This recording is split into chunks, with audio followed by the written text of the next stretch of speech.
तोता और रानू चिड़िया सुबह से बैठे हुए थे। तोते भैया अब चलें, ये किसान तो घर जाएगा नहीं और ना ही हम किसान की मकई खा सकते हैं। रानू चिड़िया, लेकिन वो कालू कौवा कैसे हर रोज किसान की मकई ले जाता है? वो कल भी मेरे सामने किसान की मकई खा रहा था। मैंने पूछा तो कहने लगा ये किसान के खेत से लाया हूँ। वो एक नंबर का चोर है, किसी न किसी तरह वो मकई चोरी करके ले जाता होगा। किसान खेत में काम कर रहा था और चिड़िया और तोता बिना मकई खाए ही जंगल वापस चले जाते हैं। हाँ भी तोते और चिड़िया, बताओ क्या आज तुमने किसान के खेत से मकई खाई है? ना ना, हम तो सुबह से दोपहर तक पेड़ पर बैठे रहे, लेकिन वो किसान है कि घर गया ही नहीं और हम थक हार कर बिना मकई खाए ही जंगल लौट आए। मैं तो जा रहा हूँ, पेट भर मकई खाऊंगा भी और अपने साथ भी लेकर आऊंगा। कालू कौवा इंसानों की बस्ती की तरफ जाता है। कालू कौवा किसान के खेत में जाकर किसान से कहता है, किसान किसान, तुम्हें तुम्हारी पत्नी घर बुला रही है, तुम्हारे घर में मेहमान आए हैं। अच्छा, तो मैं जल्दी से घर जाता हूँ। कौवे शुक्रिया जो तुमने मुझे बता दिया। किसान अपने घर चला जाता है और कौवा मजे मजे से किसान के खेत से मकई खाने लगता है। नहीं, मैंने तो आपको नहीं बुलाया। क्या मेहमान नहीं आए थे? तो फिर उस काले कौवे ने मुझसे झूठ क्यों बोला? कौवा झूठा है, मैंने तो उसे नहीं भेजा। कौवा पेट भरकर मकई खाता है और कुछ मकई अपने साथ लेकर वापस जंगल लौट जाता है। कौवे कौवे, एक मकई का भुट्टा मुझे भी दे दो। ना ना, मैं तो मकई का भुट्टा किसी को नहीं दूंगा, बहुत मुश्किल से लाया हूँ मैं। कौवा चिड़िया के सामने बैठकर मकई का भुट्टा खा रहा था और चिड़िया के मुंह में पानी आ रहा था। दूसरे दिन कौवा फिर से किसान के खेत में जाता है और किसान से कहता है, किसान किसान, मैं अभी अभी तुम्हारे घर से आया हूँ, तुम्हारे बेटे को तेज बुखार है, जल्दी से घर जाओ। कौवे की बात सुनकर किसान घबरा जाता है और कुछ सोचे बिना अपने घर भाग जाता है और कौवा मजे से मकई खाने लगता है। कहाँ है मेरा मुन्ना? मुन्ना तो बाहर खेलने गया हुआ है। क्या मेरा मुन्ना ठीक है? हाँ हाँ, मुन्ना तो बिल्कुल ठीक है। तो फिर इसका मतलब आज फिर उस शरारती कौवे ने मुझसे शरारत की है। उसने मुझसे कहा कि मेरे मुन्ने को बुखार है, मैं जल्दी घर जाऊं। वो कौवा जरूर आपको घर भेजकर खेत से फसल खाता होगा।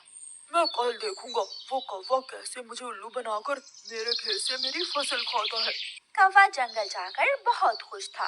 वो जो मकई अपने साथ लाया था वो तोते और कबूतर के सामने बैठकर खाता है। वाह वाह, मजा ही आ गया, ये मकई तो बहुत स्वादिष्ट है। यार कौवे, थोड़ी सी मकई मुझे भी दे दो। हाँ ठीक है, अगर तुम मेरे घर का काम कर दो तो मैं तुम्हें भी मकई दे सकता हूँ। मैं भी करूँगा, मैं भी कभी आपके घर का सारा काम करूँगा, मुझे भी मकई दे देना। ठीक है, तो फिर जल्दी से मेरे साथ आ जाओ। कौवा कबूतर और तोते को अपने घर ले जाता है। तोते, तुम जल्दी से मेरे घर की सफाई सुथराई कर दो और कबूतर तुम जल्दी से मेरे सारे बर्तन धो दो, फिर मैं तुम दोनों को मकई दूंगा। फिर कबूतर अपने काम में लग जाता है और तोता कौवे के घर की सफाई सुथराई करने लगता है। दोनों अपना अपना काम खत्म कर देते हैं। कौवे, मैंने काम कर दिया है, अब मुझे मकई दे दो। मैंने भी काम कर लिया है, मुझे भी मकई दो। कौन सी मकई? चलो भाग जाओ यहाँ से तुम दोनों, मैं तुम्हें कुछ नहीं देने वाला। तुम धोखेबाज हो, तुमने धोखे से हमसे अपना काम करवाया और अब हमें भूखे ही भेज रहे हो। कबूतर और तोता वहाँ से चले जाते हैं। कौवा हर रोज की तरह अगले दिन भी किसान को पागल बनाने के लिए किसान के खेत में चला जाता है। कौवा किसान के पास जाता है और किसान से कहता है, किसान किसान, मैं अभी अभी देख कर आया हूँ, तुम्हारी गाय जंगल की तरफ जा रही है, शायद उसकी रस्सी टूट गई होगी। मेरी गाय को तो शेर खा जाएगा। कौवे, मैं जल्दी से जाकर अपनी गाय को बचाता हूँ। किसान वहाँ से जाता है, लेकिन आज किसान थोड़ी दूर जाकर पेड़ के पीछे छुप जाता है। कौवा किसान के खेत में जाकर मकई खाने लगता है। तो ये कौवे का बच्चा इसलिए मुझे हर रोज किसी न किसी तरह खेत से भेज देता है। जब तक मेरे पास बड़ा दिमाग है, मुझे किसान की फसल खाने से कोई नहीं रोक सकता। किसान के पास बंदूक थी। किसान बंदूक चलाता है और गोली सीधी जाकर कौवे की टांग पर लगती है।